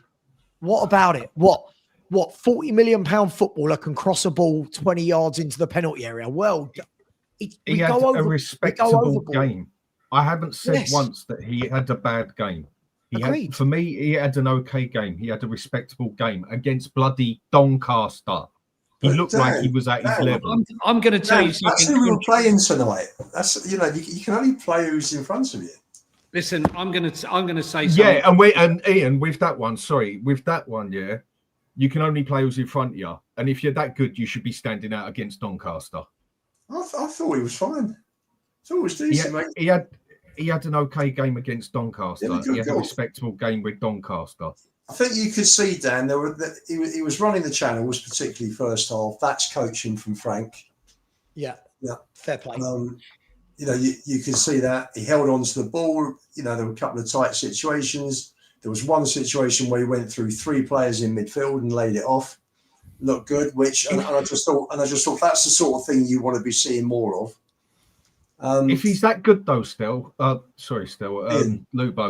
shouldn't he be standing out? Shouldn't he stand out that bit more and have better than an respectable game? If he's this generational player that people do say, and he's got leaks of skill and phenomenon behind him, shouldn't he at least stand out in this game? Well, if did he stand out on that pitch in any means or manner over any other player on our team? Maybe Odegaard and Tell, I get that, yeah. But if he is as good, whether he's a youth player or not, to be honest, I don't think Bentancur did. I don't think Bentancur was great either. But this is their chance. You say Gray was better than Bentancur tonight? I didn't think Bentancur was anything special at all. I thought first half, I thought Bentancur controlled the game. I thought he won everything in both penalty areas. He won every 50-50. No, sorry, I'm not having that. I'm not. This is where we go overboard. Nearly got that header, didn't he? This is where we go overboard. Listen, Lads, we played Doncaster. I know. We genuinely Try telling played Lubo. Doncaster. can I just He's say giving something? Gray a right? Ballon d'Or after tonight because he Listen, crossed the ball. I'm telling you something, right? And I wish he'd been alive for that. I don't care. I don't really give a shit if anyone's going to come at me over it. But I think if you took the fucking politics out of all of what's been going on recently, Manor Solomon should have been kept at the fucking club, right? Yeah. He's got a goal. He's got an assist. He didn't stop scoring at Leeds. He hasn't been given any chance. You can shake your head all you like, Sava, right? Shake your head all you like, mate. Oh Okay. God, it's not. He's not a Tottenham. He's not a Tottenham. No, I know he's not a Tottenham player because of what is, right? I'm not going to go into that. Yeah, him not being good enough. He's better than what we got there. Right, he's better than what we've got. sure. Sava, He's better don't than give a what we shit, got, mate. yeah. He's sitting there. He's played 3 games for Villarreal. He's got a goal. He's got an assist. Villarreal sat 3rd, is it, in the league? Just to put that into context, Spurs fans were saying, you know, we didn't play. We weren't very exciting against an average Villarreal team. I think they're 3rd or 4th in the league. Someone tell me. I think they're maybe 4th currently in the league. But listen, as soon as you say Manor Solomon, the whole fan base goes mental. But it's not based on football. I'm sorry. Yes, it is. It No, is it's very not. much based on football. No, it's not, mate. I'm sorry, it's not. Okay, but I'm telling you, I'm part of the fan No, base. that's your opinion. That's your And I don't give a shit about politics, right? Manor Solomon, listen, what we're doing is we're trying to make 2 wrongs make a right. No. We're not trying to do Let me anything. finish, Right? let me He finish, scored let me goals finish. at Leeds, did he not? Let me finish. Yeah. We're trying to do this thing again. Just because Tell and Odegaard aren't good enough doesn't mean Manor Solomon is. Again, none of He's those. better than them. He's better than them. Johnny, let right? me finish the sentence. Let me finish my sentence, right? None of them should be Tottenham players. We should be buying better than all of these footballers. Listen, I don't disagree. Fuck's sake. Manor No, I'm Solomon. just saying it, right? But you're saying it's better to have none of them, right? Okay. I'm not telling you they're world-class players. What I'm saying to you is right now, right here, right now, as a footballer, Manor Solomon offers us more as a footballer now than Matthias Tell does, right? At the moment on that left-hand side, and I would have kept him in the squad. I actually kind of have to agree I get where you're Johnny coming on this. from. Honestly, after want any of watching them. None of Tell, them. I know you don't, but out of those 3 right now, I'd actually prefer if we had Solomon, to be honest. If I'm being honest, looking at how they are, I think Solomon would offer a little bit more than what they're offering. I'm not saying we can't get better still. We all know there's better out there, right? Definitely. 100%. So why didn't Frank keep him? Look, we don't. Why need to didn't know. Ange want him? Listen, Frank doesn't want him. Ange doesn't want him. Fulham didn't play him every single game. Why? Listen, come on, mate. I'm not going. I'm not going down the politics. Well, you are going I'm there, talking mate, football. because that is one of the reasons, right? That's one of the reasons. Look, Sava. he was at Leeds, mate. He didn't stop scoring goals, mate. Ask anyone at Leeds how shit he was. Sava, ask anyone at apparently- Leeds if they were in the Premier League last year. Hold on a minute, guys. Let me intervene. Apparently, okay, keyword. Apparently, a post he made on social media Correct. was very controversial given circumstances in the Middle East. Yeah. And agree. the toxicity that would have fed back to the club effectively meant they had to manage him out. Actually, Now, right. hold on. Right, okay, the word is apparently. We won't ever know the full facts because we're not in the boardroom. But that was the conversation that was being had. Now, whether that's the reality or not, we don't know. But I think it's fair to say, if we put Solomon next to Tell, Odegaard and Johnson, I don't know any manager that would put those 3 ahead of him. I don't know what the truth is. I don't know what the truth is. I'm just laying out the conversation that existed. The truth is still, the reason he's not there, I agree with what they say, is what he blatantly said on there and was on X, and a lot of people saw it. he took a side, basically, won't go names now. He took a side and it didn't match the culture of the club, basically, Correct. or certain people of the Yeah. club. And because certain people have to go on about religion, culture, politics, and all that bullshit, even though none of it should even be mentioned in football, but it got brought into it because he said it. He then had to leave because his opinion on what he believed in life didn't match with the culture of the club. And that's why he's not there. No, he put it on X. He put it on X. It was blatantly there. And then they took it off. It's too much controversy in the club. Wait, hold on, guys. I've got to be clear about this. Apparently, that's why he's not at Spurs. I get your Okay, point. we know what was said, but they're saying that some people saying that's the reason he's not. Whereas Savas may be arguing what Savas may be arguing is, but hold on, maybe it's because of ability levels. But then if we compare Solomon's ability to what we're left with, I think there's a massive question to be asked here. Doesn't make sense. Can I ask what anyone's seen still to see? This is the thing for me, right? This is a guy that's never ever been a regular starter in a Premier League team ever. So why suddenly is he better because he's not here? He's not even starting for Villarreal. Can I point that out as well? Everyone's going on like he's playing 90 minutes for Villarreal. He's come on in 2 games and made it there. He's just got there, Sava. Basically, he came at the death of the window, mate. Why are you putting your hand over your face? I'm just stating facts. Didn't Xavi Simmons just get to Spurs? He's playing. Sava, let me ask you a question. On this then. Ian, you're very quiet, mate. What's that? No, listen, I'm very... Come on, mate. For me, Solomon's different class to those 3. Thank you. And he should have been kept at the club. Politics shouldn't be brought in. No, we saw a very small snapshot beginning of the season 2 years ago before he got injured. Right. But you know what? We are talking about. He had one good game against Burnley 2 years ago, and now he's different class. Which is more good games than Tell and Odebert have had for us. Hang on. So tell me then, how many games has Matisse Tell started for us on the left wing this season? I don't think he has started on the left. Right, so why bring Tell into the conversation? So now bring it back to the because players that's what people use as an option for it. Okay, people do say he's an option for it. But he hasn't played there. Did you watch him? Did you watch him v Italy? Sorry, did you watch him v Italy? Italy. Guys, hold on a minute. So, 1 minute. What I'm saying, but still, what are you putting your hand? Stav, why are you putting your hand over your face? Why? Okay, so tell me, in the last 3 or 4 years, what's he done to show he's different? No, I'm just saying, can I throw a logical argument here? I want to throw a logical argument. I didn't say he was shit. I'm saying he's not good enough for Tottenham Hotspur. Guys, I want to throw a logical argument here. In our WhatsApp group, we often talk about how our players that go on loan, they either don't start or they don't get enough minutes or they're not being picked or they're not good enough and it just proves that they're not actually that good. When Solomon went on loan to Leeds, he smashed it. Correct. He did really, really well. So he is a player that went on loan and actually did really well. Yet we weren't prepared to bring him back and see if he could do it at Spurs. Whereas players like Johnson, who continually flat to deceive, Odebert and Tell, who just let us down week in, week out. We've actually got a player who did go on loan, did quite well, and we're still not prepared to give him a crack, despite what we're watching. Is that not an argument, Sava? Is that not a fair argument to say give him a chance ahead of the current lot? So let's go back to your original point. When we talk about players going out on loan, we're not talking about senior grown men pros. We talk about the kids who are going on loan. Yeah. This is academy players. Yeah. This is a guy. I think at Leeds he found his level, right?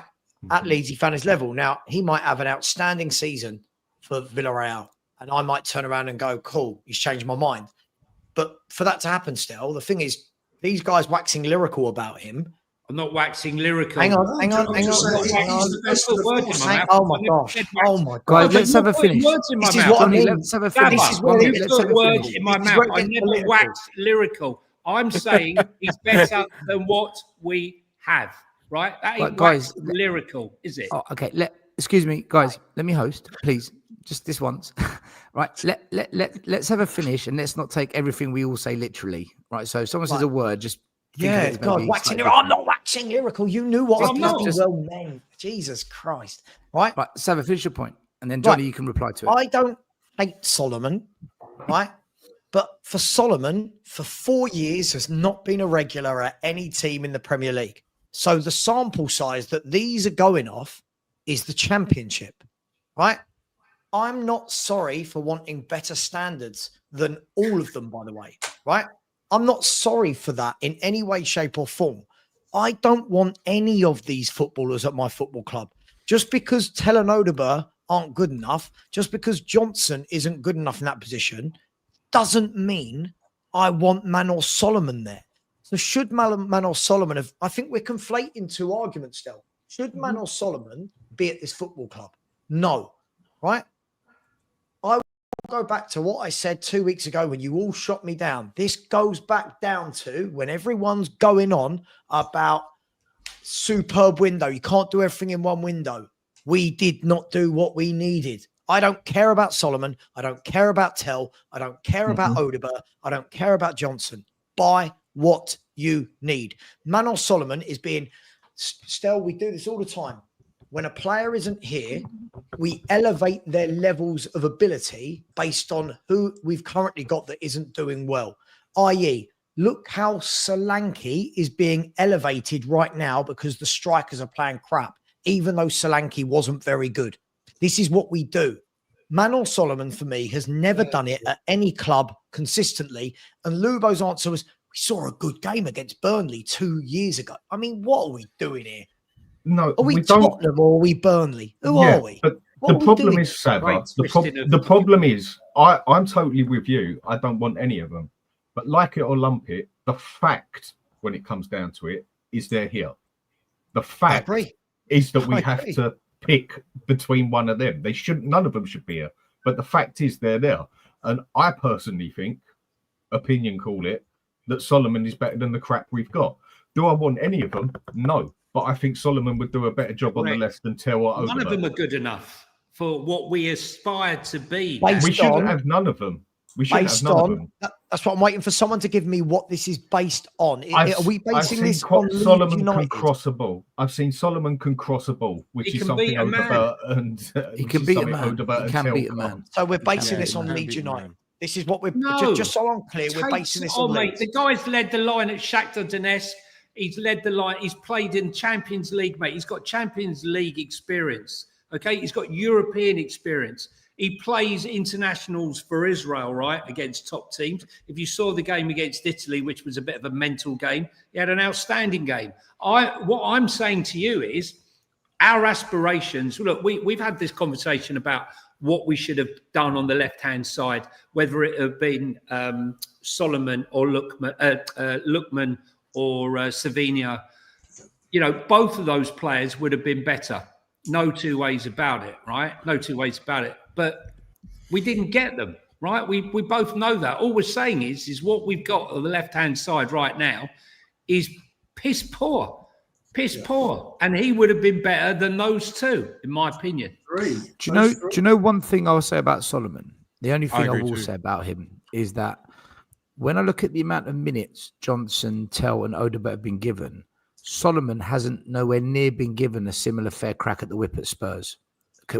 When you look at the minutes the others have been given for us to actually judge it, that's the only thing I will say. That doesn't mean if he does get the minutes, he'll set the place on fire, but he definitely has not been given the opportunity the others have. I just hope we buy someone in January, a quality left We have side to. player. Yeah, we have to. Because if we don't, we're going to be sitting here talking about this for another year. I don't think any of us thought that we wouldn't sign a left-sided player. When Sonny left, I think we were all in agreement that Tell wasn't ready, Odegaard wasn't ready. We didn't really have anyone of quality. So it was a huge drop-off, just the same as when we lost Harry. The drop-off was huge. We never replaced anywhere near that could hold a candle to him. And it was. Do you know what, Johnny? It was only going to be one or other. It was only going to be one or other. I said that. I mean, talking with a few people, we need a left winger and we need a 10. So, yeah, but it's Spurs. We will only get one or the other. What one did we need most? A 10 or a left? Yeah. And that was basically down to the question of it. At least with Simmons, you can say we've got a 10 there and we've also got inside forward on the left there. He Can played I- just as many. I think. on the left Do as you know? he Do did you know? the centre. Out of this If, whole, we if, get out the if of- most out Madison of him never as got 10. injured, if Madison never got injured, I don't think we would have bought 10. that's why, Still, I said it's a blessing can- in I don't disguise see that that. Madison got injured. I agree with you there. And the thing is, for me, the best thing out of all of this that we're all debating, right, is that Frank sees this as well. I can guarantee you he sees I hope that so. those two players are not ready. Oh, He for said sure. he said in a couple of years, right? Which means right now they're probably not ready, right? He said it himself, right? He said in the next few years they will be good. But Yeah, the but problem is, we need it now. Do you know what? You know the Danny, old who adage, started the every oldest game? one- the oldest one in the book. Of And the it's, forward three, who started every game? I'm not talking Doncaster. Talking who started every game, Kudus. What out of those? Kudus, Yeah, Kudus. right? Yeah. So that shows you, right? Yeah, exactly. None of the We're others not- have he's not started every stupid. game for a reason, because Frank knows they are not good enough, and he doesn't know which one is the lesser Yeah, of but evils. Saba, they- it's the most revealing thing. It's the most revealing thing, the fact that he played Xavi Simons on the left, because he knows Xavi Simons will offer more than what Tel and Odeberg are on the left, You which know is what? why he played him on the left. You know what the crazy thing is the old adage, be careful what you wish for. And I was one of them that said it's time for Sonny to go. But I'm watching this team now and I'm thinking to myself, even a half fit, not 100% It was Sonny. time for Son to go. We're conflating again. I'm just saying to you, when I'm watching what we're looking at the moment, even a 3/4 fit Sonny is better on that left-hand side than what we've currently got. You're better than what we've got on the left-hand side, Johnny. You are. You're better. It's terrible. Richie's played all four as well, by the way. He didn't start v West Ham. Yeah, Tel did. Tell did. Do you know It's what? not I find fun. that every single week we're talking about this left-hand side, and it's not going to stop until until a solution is found before this transfer window. That's why I bought that certain person up. I knew it was going to kick off if I mentioned it, but I just, for me, I watched him the other night, and I see this. He scored yesterday for them to win the game, and and he got that assist the other night as well. I just think to myself, we need someone that's actually doing it. But yeah, you're right. We need levels. There are levels above, and we need better. But right now, we're miles off of it on that side. Sean, welcome back. Right, guys, how you doing? All right, Shawnee. We're good. Hey, We've Sean. got 23 more minutes, and then the stream's over. So Yeah, just talk about whatever you want. All the airtime is. well, it's that 2 hour limit that we have, isn't it? Yeah, no, listen, obviously, I sort of chimed in, but then I thought actually I shouldn't be doing it on the road, so I sort of ducked out. But so I'm sure you guys have covered most of it. I genuinely think, though, I want to hear your thoughts on this. Do you guys? Because my takeaway tonight was unnecessarily open at the back. I think we gave away like lots of chances, and I feel like Thomas Frank has spent a lot of time, obviously, over the summer fixing the back line. And listen, I get it, 100% get it. You're playing a makeshift 11. You've got Polinia playing as a centre half. You've got Danso coming in. I'm not going to throw the sort of baby out with the bathwater, but I do think that I've seen in the last couple of iterations of Tottenham at Brighton and tonight, this attempt to move into like a more creative thing. Like people have been criticising the lack of creativity and that transition into that, trying to do more. Obviously, if you had Kudus on the pitch tonight, if you had whatever, all the things I'm sure you guys have spoken about, it might not necessarily have been such a problem. But I felt like we played with this sort of high line again, like we did against Brighton. And this was Doncaster, right? But they had 3-4 chances. No, I'm not talking about the close shot save from Kinski and the 2 chances that the fella that Lubo told me his name of earlier that I've already forgotten. But just other times, like they broke away 2, 3, 4 times into space. And I feel like there's this conundrum right now where if Tottenham want to sit tight and be defensively solid against a better team, a team that has, more going, a lot more about it, then we can do that. But that comes at the sacrifice of creativity on the front foot. But if you want to go on the front foot, then for me, I feel like it opens up the back door, like Bonnie Blue on a special show that she does. And So I'm just a little bit concerned about how we go about this. I don't know how you can do the creative side and get on the front foot, but also maintain that solid sort of back line. I feel like we at the moment it's one or the other, not both.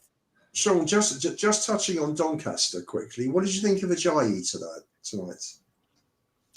I thought Doncaster. Yeah, I thought Ajayi had a decent enough game. I thought Doncaster generally played well, pretty good for their standard. And if it wasn't for the fact that like they got in good chances, they had 3 or 4, maybe even 5 or 6 half chances, 2 or 3 more than half chances. They just don't have the quality, which you can understand. Sure. But for me, I just I thought that look, I think 3-0 flattered us. I think is the best way to summarize it. Agreed. Or did it just show the lack of quality we have in the second players that we were playing? I honestly expected us to win 3-0. I said it in the We Are Tottenham TV pre-match on the. I expected us to win 3-0, but the thing is that what it just looks like, we didn't beat them more convincingly because we didn't have the quality. So I think the team that put out today, there's no way we should be losing that game, and we shouldn't be conceding whatsoever against a League One opposition. Do you know what? Sean makes a good point. You know, this season, I have to say, I know we say we look harder to beat and we're more solid and whatnot, but I think actually at times we get caught wide open too often, and I just don't think we've been punished. I don't think teams have properly punished us. Bournemouth could have put 5 past us. Easy. I think City could have got a couple in the first half, even though that was probably our best performance of the season away at City. I thought against Brighton, they got into us. And tonight there was 2 or 3 big chances where they got into us at the back and we were wide open, and poor assists and poor quality of passing let them down in the end. Yeah, but I'm not even talking about the gilt edge chances that they had at the start of the first half in the first 3 or 4 minutes. At the start of the second half, they broke through us. That's what I mean, Sean. That's what I mean. But they didn't actually materialize to half chances, but they could have done. And for me, it was the Pedro Porro. I've noticed this all season though, except for the Man City away game. Really. Hang on. Don't you think two parts here? First of all, Terry O'Shea's comment at 11:43, I think, is absolutely fucking bang on the money. What time? What time? 11:43. Yeah, Terry O'Shea, absolutely bang on the money. Let's read it out. Let me read it out. I'll read it out. The lack of balance is because when we get the ball up to attackers, they lose it straight away and we get transitioned on. That's why we are lacking the attack. It's too weak and lack of quality. And this is the problem, right? When the ball goes up to Kudus, right? That ball doesn't bounce back. Yeah, sticky. That ball doesn't bounce. He sticks. Also, when it does bounce back, Kudus gets back, covers Porro. We don't have as much problems. If you look tonight, everything they did, especially in that second half, was down Porro's wing, right? Yeah, it was. Yeah. Because Johnson doing this, tracking back, right? Every cross that came in was from our right back area because Brennan Johnson didn't track back and help. And Terry's comment is spot on. The number of times when Spurs were in transition and Odegaard, right? The problem with these players that people want to keep telling me need time and confidence, they rush everything. Odegaard, it's Johnson. None of them are technical footballers. So none of them put their foot on the ball, slow the game down and say, let me bring someone else into play. They try and break at breakneck speed, right? They're not good enough technically. Their passes are wayward, and then the other team come back at us immediately. This is why big clubs, that don't happen to Arsenal, because all of Arsenal's midfielders can control a football. All of Arsenal's wide men can control a football. I don't think it was the midfield today, though. No, hang on. I thought Archie had a good performance, Sava. Hang on, but that's not what, Sean, that's not what I'm saying. What I'm saying is more for the wide and attacking players, right? When the ball goes into the players at the bigger clubs, the Liverpools, the Arsenals, the Cities, those players are all very, very comfortable on the ball. They know when they need to go forward. They know when they need to hold on to it and bring others into play. You watch Odegaard today, right? Everyone will go, oh my God, look at that goal. Other than that, he gave the ball away at a rate of knots because he tries to do everything at breakneck speed and he's not got the quality. But we keep covering up all these players with they're young, give them time, don't write them off. If you are a quality technical footballer, you are a quality technical footballer, whether you're 15 or whether you're 25, whether you're 30.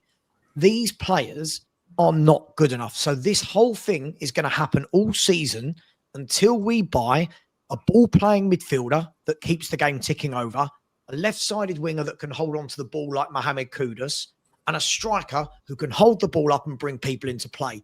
Until that, everyone needs to stop banging on about what a brilliant window it was and how great our squad is. I mean, it was a good window in the context of where we were. But we are 2 injuries away. We are 2 injuries away from being a very bang average mid-table football team. And that is correct. Kudus. Correct. Hang on. Correct. That is Kudus and Paulinho, right? Correct, Saba. But we're also two signings away from being a top draw team. Absolutely. But that's but it's like that is where we're at, and that's understandable. You can't really yes, you can always do more. Yes, we didn't get the left winger. Yes, we all appreciate the fact that we need a better 9 than we've got in Richarlison or Solanke or Tell or Dane Scarlett, etc. But from where we were last season, finishing 17th, to where we are now, Rome wasn't built in a day. I don't want to throw the baby out with the bathwater. That's the difference between me and you. I don't believe in that Rome wasn't built in a day thing. If Spurs, I'm going to sound like Lubo here. If Spurs had actually stretched themselves this summer window, we wouldn't be having this saying Rome wasn't built in a day. We'd have just bought what we needed and we would look very, very good. So, but mate, let me finish my point I was making. Right, the reality is that we did get 4 first-team players in this summer. Apart from, I don't know anyone apart from Liverpool that spent the amount of money they did that has actually improved their 40% of their first team this summer. Right, we could have done one more, maybe in a dream world scenario. But I completely agree with you. 2 injuries away into certain positions from being back to square one. Two top signings away in January from being a team that can compete. But that's okay for where we are. Like if the narrative is we're not perfect, therefore it's shit. We also, Sean, just to add to that. No one said shit. No, hang on. Can I just say one thing, Saba? Hang on, Danny, hang on. No, because no one said shit. I didn't say, mate, you have to stop. You have to stop assuming that if I'm not saying a word that you said, then I'm completely missing your point. No, but I haven't seen anyone say it's shit. No one said it's shit. The problem is, you are leaning into this. I've been saying it all summer, and I'll continue to say it until we get this left winger done. Everyone's got to park the bus. Everyone's got to park this narrative of, we're there or thereabouts, or the age thing. No, I'm just saying, Odegaard, Tell, those guys, yes, they're not having a good form right now, but they are still young. That needs to be baked into the context. I think that we should be contextualizing where we were, where we want to be, and where we are in that process. And I know you don't. Do you know what, Sean? Build a day, but Thomas Frank has just taken over into a team, into a club that is going through massive transition, and it really isn't that bad. So I would steer clear of focusing on the overarching emphasis of we didn't do enough, therefore it's not good enough. No, hang on. All I was answering, hang on, Danny. All I was answering was the question as to why we're saying that we will still get a lot of chances against us is exactly what we said for most of the summer and last season. It's okay saying we bought this player, that player, that player. If you don't buy players that hold the ball up, like I said all last season, the ball is going to bounce back. And if the ball keeps bouncing back, you are going to have these chances against you a lot of the time. That's just football. We are also a team that is not going to win the league. Therefore, we should expect having chances against us, right?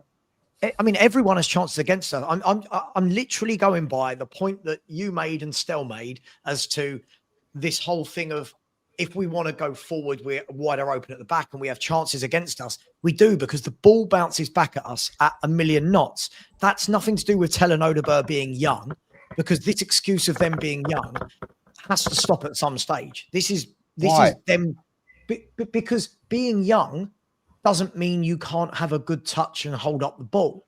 Odegaard's first touch is fine. Odegaard Odebear's intuition is to give the ball back, is to pass the ball away. Well, whatever it is, he doesn't hold the ball up. It bounces back off him. Odebear's first intuition is to pass it. Listen, there's a lot of people out there, Sav. I don't personally agree with them, and I don't necessarily disagree with you. But there's a hell of a lot of Tottenham fans out there, and Johnny, you've seen this.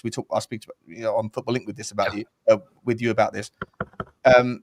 People are moaning about Mohamed Kudus.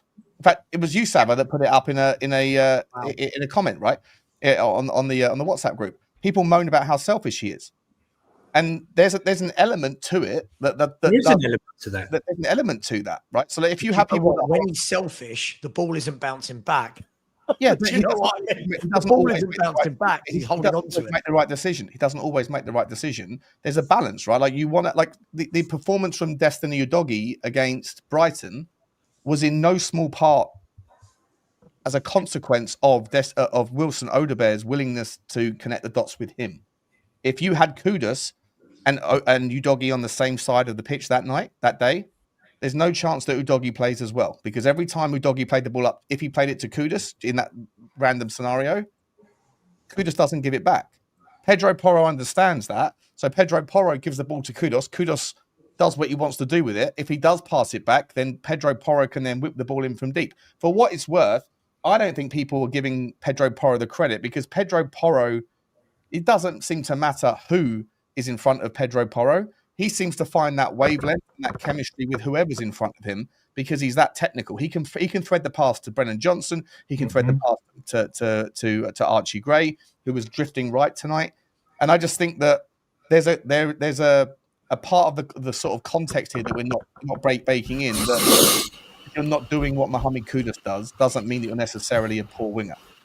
But Sean, he is a poor winger, right? Not because he's not doing what Kudus does. He's just not Spurs level. Can we agree on that? He's not Spurs level in any way, shape, or form. Not yet. Not yet.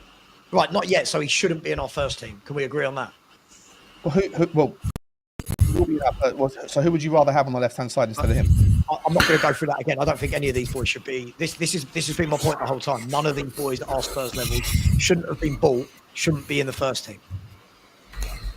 But who's breathing into the mic? Yeah, someone's got some noise in the background. There's some serious super breathing going on. Yeah. Not me. Not Mo. Let me mute my mic. Tell me if anyone on the respirator. No, yeah, it was Stel. It's Stel. Stel was on the heavy breathing. Sean, I think it's the fan on my computer. It's just kicked in. What do we do? I'll go with mute. Porro, though? I'll go mute. Because the problem with Porro, I think he's an excellent wing back, but I think he's an awful fullback. And on the defensive side, he is actually a bit of a liability, because literally every team, even down to Doncaster, focuses on our right-hand side, their left-hand side, and That's focuses not on Porro. Porro. That's the lack of cover. If you hang on a minute, it is Porro as well, because he's a crap defender. He's not a fullback in any means or manner. He is a wing-back, Ian. They are two total different types of player. Now, wing-back does usually have to defend a bit as well, but that's when you play with three at the back. That's why the third man can cover the wing-back as such. Every time it comes down to a team playing against us, tell me if I'm wrong here, Ian, they focus on Porro every single game and they beat him at least 3 or 4 times in a game. Why? Because he's an awful defender. He's got one of the best sets of defensive stats of all fullbacks in the league, believe it or not. Yeah. Then why does everybody focus on him and not Spence? And why does he get beaten roughly 3 or 4 times every game? That's the obvious. If you're looking for a vulnerability, it is him, right? But his strengths massively over, and it's, like I said before, chemistry. I think he's a brilliant football going forward, Sean. I think he's a brilliant fullback. Spence is fantastic at what he does defensively on the left back side. But he's I won't call him a selfish player, but what I will say is he's very caught up in what he's doing and doesn't really connect the dots with other people. He hasn't built a single relationship in the time he's been at Tottenham.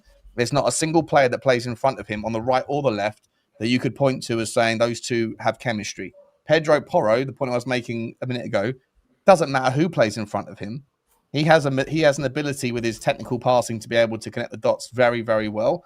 But you have to obviously appreciate that no one's perfect. And this is my point to Saba, where we are at in our own new journey under Thomas Frank, given all of the changes that are happening at Tottenham right now, I hear what Sab is saying in that, Odebear's not the perfect solution. Tell's not the perfect solution. Brennan Johnson's not the perfect solution to play on the left-hand side. And Kudus is a massive outlier in terms of value because he also gets back and defends and, yada, yada, yada. But we did sign 4 first-team players in the summer. We are far, far stronger, far, far more settled, far, far more stable, structured and organised and disciplined with our first team than we have been for a long time. And yeah, if you want to compare what we have to the perfect version of what we could have, for sure, reasons to be also Stel. I think that where we are right now and how much we've transitioned, how much we've progressed, I think we're in good shape. I think we're in good shape, and Rome wasn't built. Also, can I just say something? Right, that the fact that I can't remember who said the point, but I know everyone knows we're 2 injuries away from catastrophe, right? But I think if you look at a lot of the teams, if you have 2 of your best players injured, look at Liverpool. If Van Dijk and Salah get injured, then what? They're completely different side. So we could say that about everyone. If Gyökeres gets injured right now, and Saliba gets injured at the same time, right?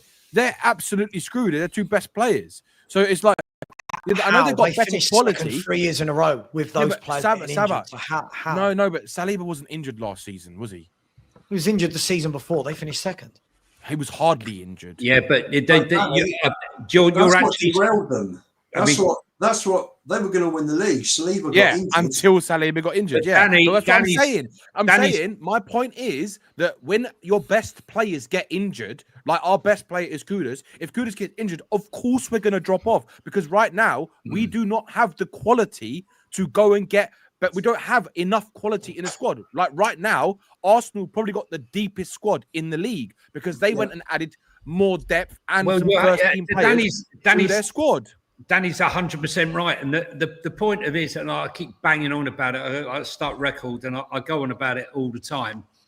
And I'm amazed that a club like Liverpool didn't address it, is the fact that you sell Quansah to by Leverkusen, and you leave yourself with only 3 centre-backs in Gomez, Van Dijk and Konate. Yeah. You buy Leone, right? You buy Leone. You don't end up buying Gahey. Leone has now got an ACL. You're now back to exactly where you started from.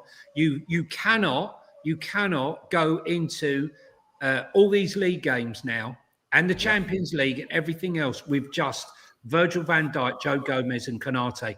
Any of them get injured, you're playing Endo, who is absolutely shambolic as a centre-back, or Robertson. They've dropped it. They've really dropped a big clanger here with this, and this could really undo them come the end of the season. Whereas Arsenal can afford to lose 2 or 3 centre-backs. I mean, Hincape's even got an injury at the moment. He's not playing.